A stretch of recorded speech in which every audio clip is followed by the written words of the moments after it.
Welcome to This Week in Location-Based Marketing. My name is Rob Woodbridge. And I'm Asif Khan from the Location-Based Marketing Association. Sorry, Rob. That's okay. There's always a lag in Skype. We'll blame it on Skype. This is episode number 16, 4 months into this, where we've brought you the most interesting, intriguing stories from the location-based marketing world of the week that was. And as always, we got to get going or else we're going to be here all night. This was quite the week. Lots to talk about as usual, but yet again, not too much innovation. A couple interesting things, but let's get right into it. Yeah, I mean, the first thing, obviously, if we can just put South by Southwest away for a second, it's the driving force. It's a common denominator about all of our announcements, it seems.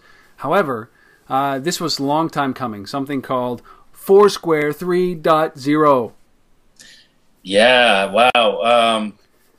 No real innovation here, unfortunately, Yeah. but a necessary improvement to the Foursquare platform. So, two things that they're focusing on in this. Effectively, what they're saying is that we're going to incorporate recommendation engine functionality into Foursquare now. This is the new buzzword now in all the location platforms is recommendation engines. And so what does that mean? That means that they're going to use places that you've been before and places that your friends who follow you on Foursquare have been to and make recommendations to you based on that data that they've not done anything with up until now. So that's kind of one piece of it. And the second piece of it, which I think is the more important piece, at least for most people right now, that's the deals side. So at the moment, up until 3.0 was announced, you basically had to go to a place, check in at that place, and then once you've checked in, then you would start to see tips or deals or specials that were nearby, etc. And so what they're now doing is they're saying, hey, you don't need to check in yet. You can just search basically and find deals that are nearby to you, and then go there and check in and claim them. So that's kind of trying to mitigate the whole, or at least play in the same realm with all the aggregators and the Groupons and everybody else. But nice little move that you can find deals without having to check in. It's a weird thing for me because Foursquare and all of these guys, like Whrrl or any other of these check-in technologies, are still struggling to figure out what their business model is, and that's what it seems to me because they're trying everything. They're a deal aggregator. They're not. They're a recommendation engine. They're not. This is another one of those moves that I think is actually contributing to the common layer of check-in now. So we've talked about this before as check-in and location as dial tone. So now with this what Foursquare is saying, okay, deals are dial tone, they're just another part of what we do. And what we're looking at much more closely is that social layer. It's the perfect. We've been waiting for this. Bring in my Facebook recommendations. Bring in my every other recommendation. And when I walk into a new city, or when I'm in a place that I don't know, tell me where is a restaurant that all my friends love or that based on my history, I will love. Yeah, and you're going to continue to see kind of this slow evolution of layers being added on. We start with check-ins and now we're into recommendations, and probably the next piece that we're going to see is the predictive analytics side of things, right? We know your history. We have a lot of data about you, so now we can think about where you're going to go next, and how companies start to take advantage of that. We'll wait and see, but I think that's probably the next wave. Exactly. You'll just get confirmation of a reservation, right? You won't even know that you've made it. Well, It'll just tell you. And the payments piece too, right? Like integrated inside of that. So those are the two things that are coming in a big way. Well, I think also the next layer for Foursquare is to now start talking about expiring inventory. Is now talking about prices, reducing prices at the last minute in order to be able to get a deal on a movie, a deal on a reservation, or a show, or a game. Yep. You can start to see some great layers that come as a result. So I for one, Foursquare 3.0, big deal. It's not a big deal. There's nothing in there that's innovative. Aside from the fact that I think that they've just decided that, look, check-in dial tone, deals dial tone. Now, hopefully what we see is an acceleration in innovation. Yeah, and so just one last comment on this Foursquare thing before we leave that is, they did also announce this past week, a relationship with American Express. which is only being tested right now at South by Southwest. And so they've gone around and partnered up with a bunch of local merchants who are, Amex, viable, let's call it that. And effectively what happens is if you are in Austin, if you're there and you have an Amex card and you have a Foursquare account, you link up the two things, and then you can go to merchants and check in, and basically, you spend $5 on Amex and they give you a $5, credit, effectively. So, interesting partnership there. We'll see whether it works. And it's not first either. Visa, has been playing around with location-based deals with all kinds of merchants for a while now. The difference is that Visa is doing it with their own app versus partnering with Foursquare or one of the other check-in apps. So, well, one of the features that I really liked about this is that I think there was a lot of demand that one deal doesn't suit all times of the day, especially for restaurants and bars. And I like what they've done is that they're about to offer 7 special types available, check-in types available to merchants, and I think that this is something it'll start to get going. So there's always this swarm piece on Foursquare, but you can do swarm specials, or you can do friend specials, and you can do all of these things that are really beneficial to merchants to get people in the door, and so I gotta say, I like what they're doing. I like the fact that they're moving beyond, as I said, this ridiculous world we call check-ins and moving into the value layer. So we'll see how this goes. 4.0 should be great. Just in passing, also to say, Goala isn't standing still at South by Southwest either. No big story here, but they did announce a major update to their Android version as well. So good on them. And that's good. They needed to do that in order to be able to remain relevant in some sphere. So I think that so Foursquare is up over 7.5, almost 8 million users. Yep, that's right. Ah, okay. Foursquare 3.0. You've probably downloaded it. You probably know all this stuff anyways. But I think that this is a step in the right direction. Hopefully, Foursquare starts to innovate like they have. So go start innovating. So next story. Here we go. Ask and you shall receive. How many times have we talked about Whrrl? The big story, the non-story. The fact that we've never talked about them. 15 episodes in, our 16th episode, we're talking Whrrl.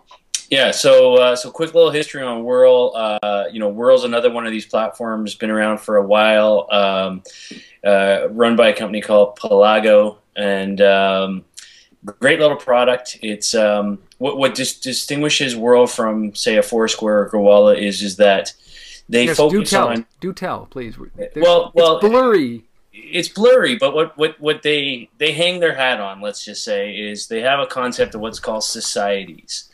And so what is a society? A society is a group of people with a common cause or affiliation. So they have a dog lovers society on Whrrl. They have a foodie society on Whrrl. They have a wine tasting society on Whrrl.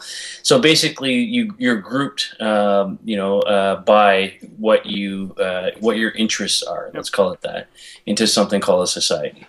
And so that's a little bit different than a lot of the other platforms. Yeah, and so what did they announce this week? And so that's been Whrrl's kind of Whrrl's world for some time now. And so what they came out with is throw out a new term and try and confuse the world again. And so they said that we're announcing anti-search. Nice. Anti-search. Anti-search. It's like antimatter, anti-gravity. Yes, absolutely. And so what is anti-search? Well, it works on another buzzword, their passion graph. God, everybody has to have a graph. Facebook has theirs, their passion graph. So we got the social graph from Facebook, we got the interest graph from Quora, and we've got the place graph from Whrrl, and now we've got the passion graph. Passion graph. So, again, this plays on that society thing. What are you passionate about? So they've given it a name and called it a graph.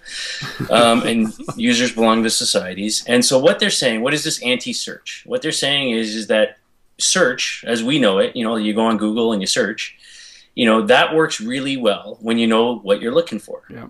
But what they're arguing is that this location thing of, is about exploring. It's about serendipity. It's about, just walking around and discovering, and that's not knowing what you're looking for. Therefore, it's anti-search. So I don't know if that's a good enough explanation, but that's how I understand it. Well, and so not to belabor the point on Whrrl, but it's an interesting distinction. We can call it interesting at least.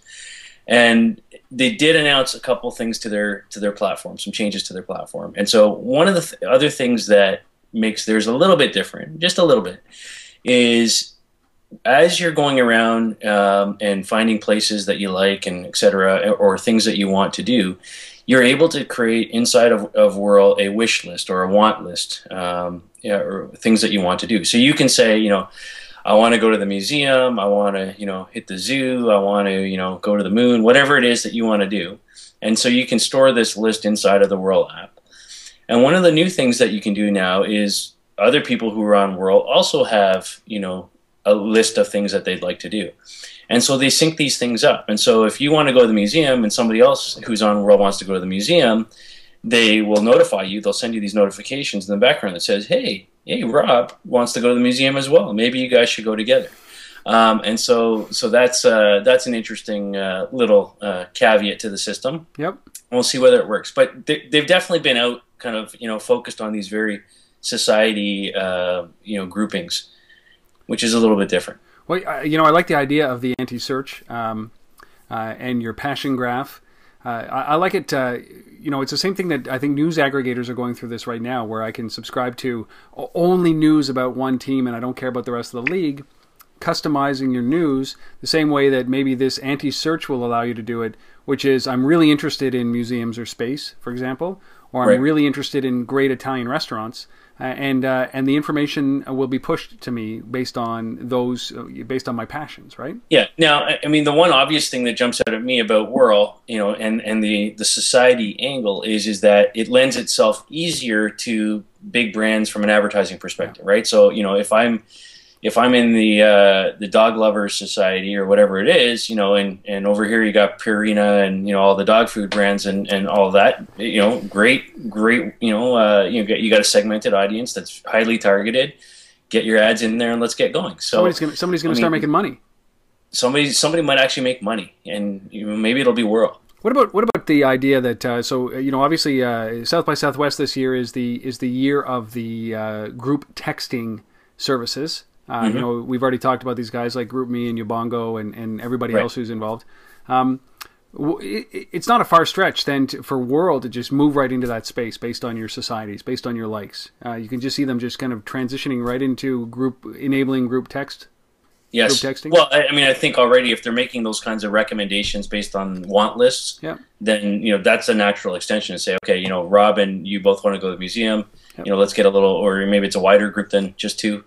Let's all chat about it and set a time, right? Via group text or whatever, right? So yes, I think that's an easy extension for them. Oh, good. So Whrrl in the news. And by the way, Breakkite's already made that move, right? So yeah. Well, I mean, everybody's making the same moves here. They're just a couple of days apart. Everybody's innovating at the same time, or everybody's building at the same time. They're just launching 2 or 3 weeks apart, as we'll see with this next story, which is Google Latitude. There's no collusion, though. No, I don't think there's. Yeah, exactly. I don't think there's collusion. I just think that it's.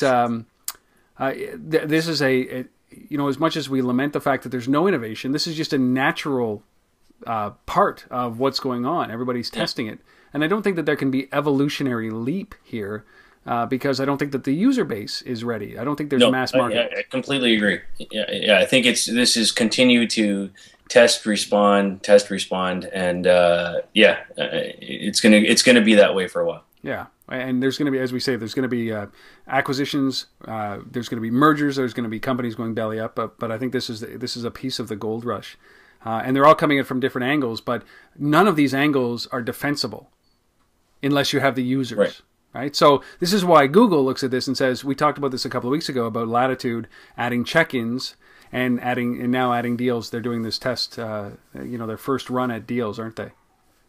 Yeah, so they announced this platform that they're going to get into the deal space, a few weeks ago, but they didn't actually deliver on it, and so they're running a test again at South by Southwest. Hooked up with a whole bunch of merchants all over the city, and effectively the way their platform works, which is slightly different on the deal side, is they have three. Just to remind people, if you didn't see the previous podcast, they've got shame on you if you didn't. Three levels of user. So basically, you start off, you're a regular user, they call it, and then if you go to a place more frequently or you check in more often or whatever, your status is upgraded to a VIP user, and then there's one level above that called a guru. So it's regular, VIP, and guru, and you get different deals based on what level you're at, and so that's kind of the premise of that. And then they also have this concept of checking out once you leave a venue. You know, so they, you know, so it's interesting. We'll see whether that works or whether that draws any attention. By the way, I also saw just while we're on Google, you know, Marissa Mayer delivered a keynote down at yesterday. Was it yesterday or the day before at South by? But she went on to say, and I'm just going to quote here. She says, "Your phone will know everything. This is the future as she sees it, as far as location is concerned." She says the scenario she laid out was her phone, through her calendar, knew that she was speaking at South by Southwest, and then it could help her find a flight. And then she was referring to the controversial acquisition of ITA software. Yeah. And then it says, and then it could show her the weather to help her pack, and through traffic and mapping information, advise her when she should leave to arrive at the airport on time. Yeah, you know, Marissa, no offense, but that right there is garbage. First of all, she doesn't book her own flights, right? And you know what I'm saying is that I think that if you've never been on a flight, or if you've booked it in your calendar, you've probably got a flight. You know, those are bad examples of what this device can do. You know, it's kind of ridiculous. It's well, I mean, or the reverse of that is maybe she does book her own flights, but she works for Google, so she's the only company that can pay $2,000 at the last minute. Exactly, right. Right. But, so but it's funny, you know, those are the examples. It's still, you know, it reminds me of the guys who are saying that you know what mobile's great for? You know, stock prices, getting stock alerts. You know, you can, but nobody does. And oh, by the way, that's not what mobile's good at. Yeah, you know, helping you book a flight. You know, there's always going to be a human intervention at somewhere along the lines here. But what I did notice that she said was, you know, a great statistic, which was 40%, around 40% of all Google Maps activity is coming from the mobile side. So that's powerful. Like 40% of access or activity on Google Maps is coming from mobile. That is huge, right? Yeah, and we know. I mean, there's other data that you know, it's been out for a year now. That's you know almost 40% of all search in Google is local in intent, right? So you know, and that's all mapped results. So anyhow, we don't need to dwell on Google or Google. But they're doing it. They've got some deals like a free coffee at Frank's, a free sundae from you know, like this is really a test for them. Yes, and like everybody else, they have Hotpot, their recommendation engine, and that's grown some insane, like 100 million reviews. Is what I read at Hotpot. Yeah, that's user contributed reviews. That's and a lot of that's coming out of you know they're seeding that by you know funding advertising with local merchants, right? So but still, it's a big ship right now, and it's just gaining steam, isn't it? Yeah. Well, you know, I wonder. So when I see Google getting involved in this, our stories before that about Whrrl and Foursquare. You know, they're just so small in comparison to Google getting involved. And I think that when Google and Facebook do, I've said this all along, we're in for a world of hurt if you're in any other business other than that actually they're interested in getting into. But that brings us to our weekly conversation around Scavenger. And Seth, good old Seth, he did a keynote on Saturday at South by Southwest. He did, and it was phenomenal. Yeah. And you know, I caught bits of it, and and the Twitter stream coming out of it was just phenomenal. And so, you know, what we want to talk about this week with Scavenger, you know, because there's always something good coming out of Scavenger. This week is they actually announced I don't know if it's a subsidiary or you know another service. Let's call it that. I don't know what the legal affiliations are, but they announced a new offering, which is separate from Scavenger, called Level Up. Yeah. And this is designed to go directly against Groupon and Living Social, and all the group couponing sites.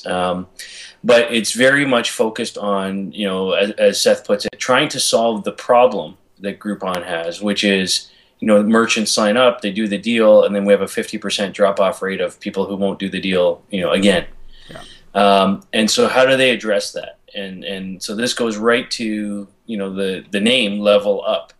And so somewhat like what we just talked about with Google, where they've got 3 levels of user, that's kind of what happens here. So they have kind of 3 levels of deals, but the deals are both at the consumer level and at the merchant level. So let me explain how this works. So deals are provided in levels based on a consumer's loyalty or frequency of how often they visit, or are they a loyal fan? Are they tied to some loyalty program, etc.? Which just makes sense. Why give the same deal to everybody? Yep. Why treat every customer the same? Right? That just makes sense. But also on the revenue side, what distinguishes this, with the merchants is that unlike Groupon, who takes 50% of the margin off of the deal, they don't do that. If it's a level 1 deal, the merchant keeps 100%. Okay, so Level Up and Scavenger take nothing. Yeah. Okay, they just want to drive people onto the platform. If it's a level 2 or a level 3 deal, the merchant keeps 75% and they take 25. Yeah. So the margin economics are so much better than working with Groupon, and you have a platform which hopefully is designed to keep customers coming back. With the loyalty angles of leveling up to higher levels. So Scavenger only makes money if there's a repeat customer.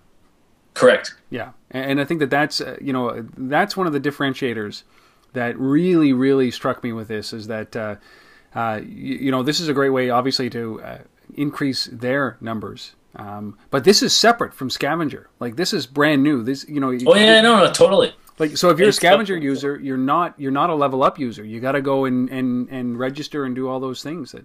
Yeah, and I pulled down the Level Up app this morning off of iTunes, and however, it's currently only available in Boston and Philadelphia, and not even Austin right now. So they're testing in Boston and Philadelphia, not Austin. Yeah. Not at South by, it's Boston and Philadelphia. So my response to that is I'm sure it's going to be successful. I can't wait to see it grow. And Seth, when you're ready, I'm offering to help launch the Toronto version of Level Up. Okay, no kidding. Let's get it going. Well, yeah, Boston, obviously, because Scavenger is based in Boston, and here's a perfect example of a deal that they just that came out of there. Was there's a restaurant called Bolacco, and they had the first deal, which was $5 for $10 worth of food. Level 2 was $10 for $25 worth of food, and level 3 was $15 for $45 of food. So that's a great example. I think that the fear is that on the 4th time you go there, you're going to pay full price, and that's going to be sticker shock. But by then, ultimately, you've hopefully created a loyal customer. You've given them a reason to come back. Yeah. But absolutely. So absolutely. I have to ask this question, Asif. So all of these guys, there's so many lines being blurred right here, right? Everybody's playing in everybody's game right now. And what's to stop Groupon? Why, or maybe a better way to ask this is, why isn't Groupon doing anything into this space? Like, Groupon has the user base. Why are they just sitting here watching all these little competitors come in and nibble at their feet? Yeah, you know what it is, though? I think there's a couple of issues there. I mean, Groupon has a couple of problems right now. I mean, problem number they one... They didn't sell for $6 billion. One. They didn't take the $6 yeah, that's right. Problem number one. Yeah. Problem number two is they have a huge... infrastructure, cost right now in terms of people. Like, they just have so many people to go out and sell these deals. Yes. And they are making money. So let's not, let's not knock them for that. They're making money. Lots. And I guess the third element too that has to be considered is Groupon at the moment doesn't, isn't focused on location-based, delivery of that deal. Like they're focused on, you sign on to Groupon, city-based, yeah. You notify them as to, what your home city is, yep. and then you get a deal delivered to you based on your home city. But if you're traveling, if you're in the Whrrl serendipity, and discovery of, Facebook Places, and discovery of deals, that's not the way Groupon works today. Yeah. Right? Wow. So I think, if they're going to come in this direction, which only makes sense to me, they've got to first understand, either how they're going to, build their own location platform, which is not hard to do these days, by the way. No, or, we'll find out in a second. Yeah. Or do they partner with somebody? Or do they buy somebody?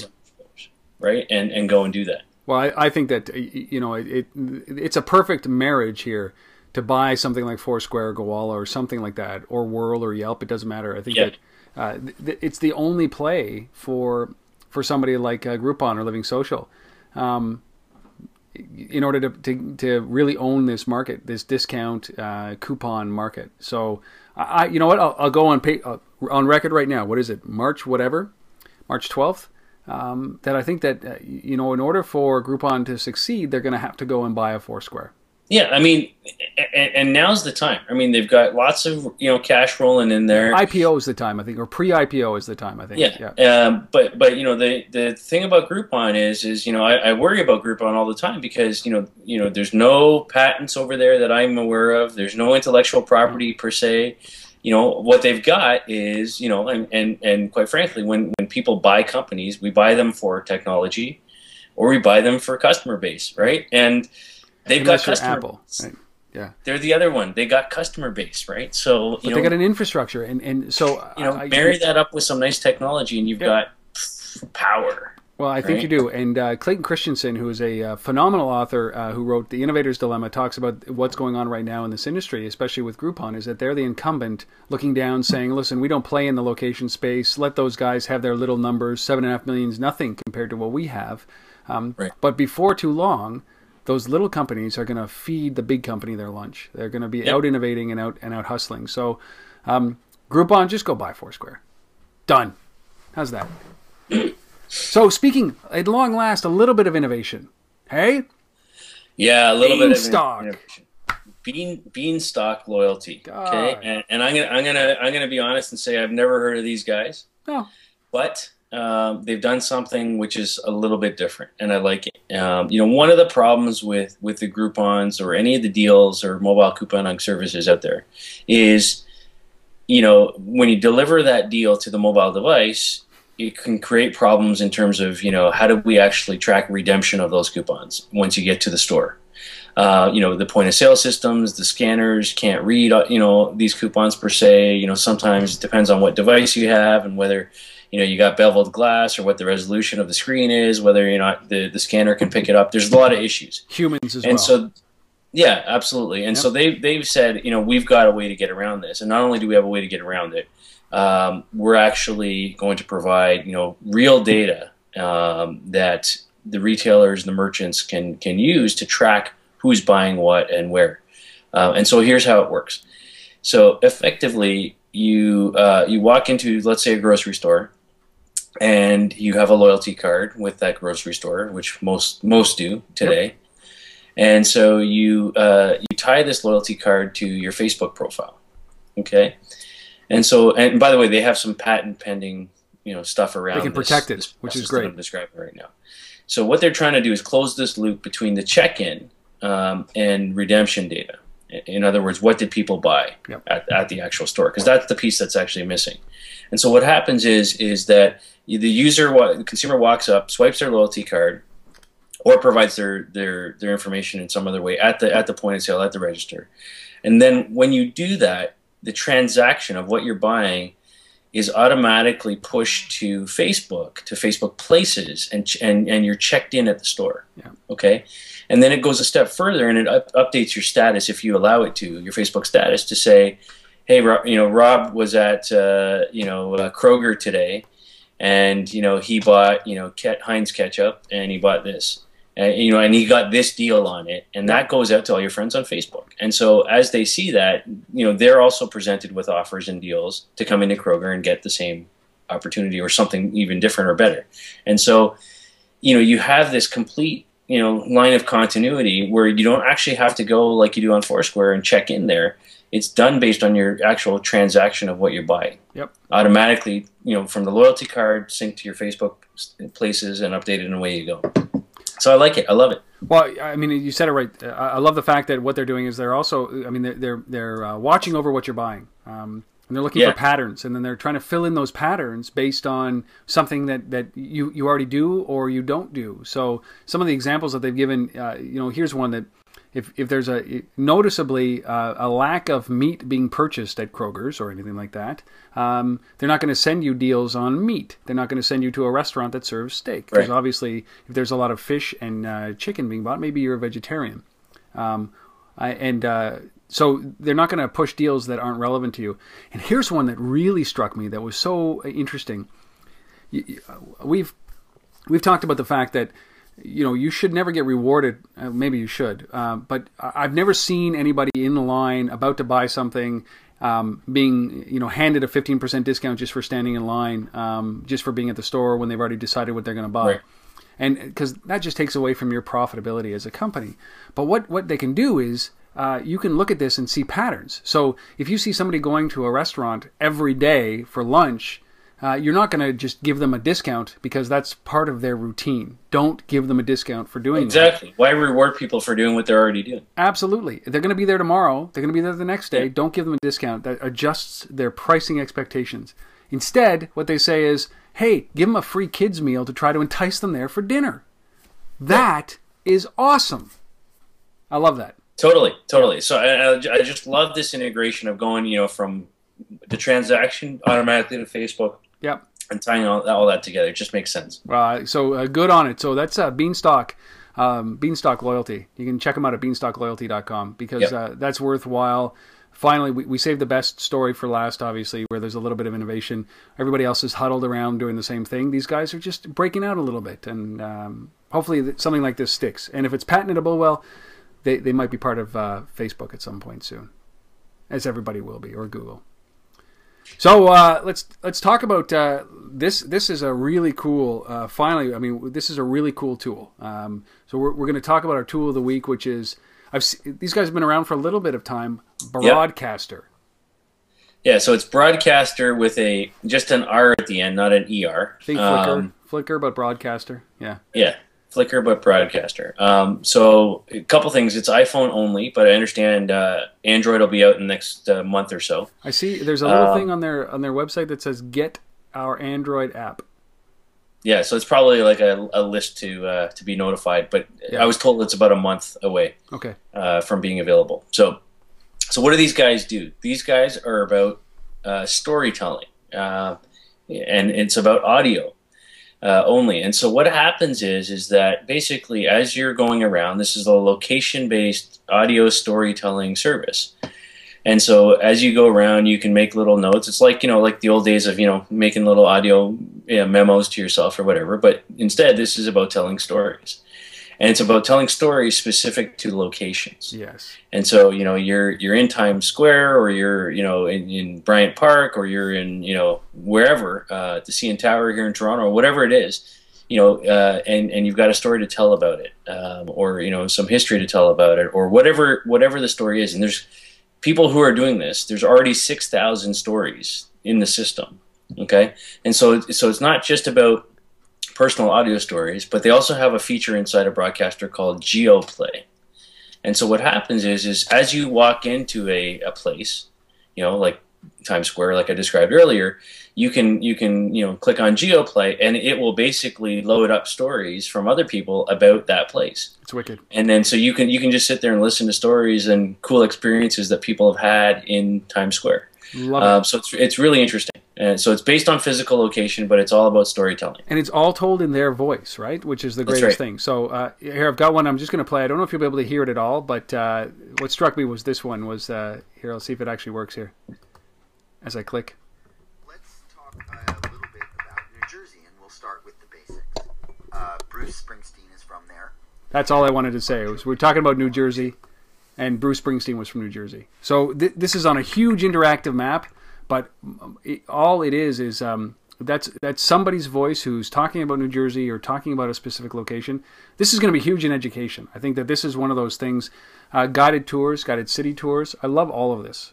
Yeah, you know what would be really interesting, just off the cuff remark is if you could take some of those stories from and somehow tag them in terms of the content piece, and then pull them out as little trivia tidbits and plug them into QRank, that we talked about before out of Austin. I think the combination of that game playing with QRank with some of these audio trivia bits might be pretty interesting. Well, anyways, my guess now is I'm innovating. What? My guess is that broadcasters going to do what everybody else does, which is open up the API, and you'll be able to bring in audio depending on wherever you are. And I think that this is something I wrote a great. I mean, my impression it's great because I wrote it, but I wrote an article for the Ministry of Innovation and Research, or Research and Innovation, and talking about one of the key things that how mobile is going to change your life. And one of the things is you're going to be able to document everything that you do, so that your children and their children and their children will have a mechanism to be able to stand on one street corner that you stood on 100 years before and listen to you tell about an experience about what happened on that street corner. So that to me is, we're doing our own biographies as we go through it. And so broadcaster aces, I love it. So cool. Think of the genealogy applications. There's so much. Anyways, there's going to be no more confusion about who you're related to. Great tool. Yeah, so broadcaster without who needs gene mapping when you can just tell stories? Well, stories are the things that stick. They resonate. Yeah. It's the reason why you remember people. Okay, so broadcaster, 2 thumbs up. That's broadcaster without the E, just the R. Like Flickr, without the E, just the R. Broadcaster.com. It's in beta, so it's been in public beta for a long time, but great stories up there. Our resource of the week. Ushahidi is something a little bit different this week. It's called Ushahidi, I think I pronounced that right, which is a Swahili word. What does that mean? It means testimony. Yep. In Swahili, and testimony. And so what is this thing? This is a service that has been released as it's open source code, effectively, that allows you, as they say, to create your own Foursquare, roll your own Foursquare on the fly, and have it done in minutes is what they're describing this as. So these guys have an interesting history. They've been around for a while. They come out of crowdsourced applications in crisis mode. So when the disaster in Haiti hit, probably right now they're on the ground in Japan, dealing with earthquake and tsunami discussion. So effectively, what they've been able to do is take information that's coming out of Twitter, coming out of SMS, coming out of a whole bunch of different services, and layer all those onto a map, and then basically show you that as it's evolving. And again, they've come out of this crisis mode in terms of dealing with major disasters, and now they've just made the whole system available, open source to everybody, and build your own. And the key message here is control your own data. Yeah, that's what they're basically saying is, look, go build. Why would you want to build your own Foursquare? So that you own your own data. Yeah. So if you got, and they don't care what you use it for. You don't have to use it to deal with major disasters. You can use this for a political campaign. You can use this for whatever you want. And because it's open source, you can basically modify it, and as long as you check it back in, but you can modify it and enhance it any way that you see fit. Yep.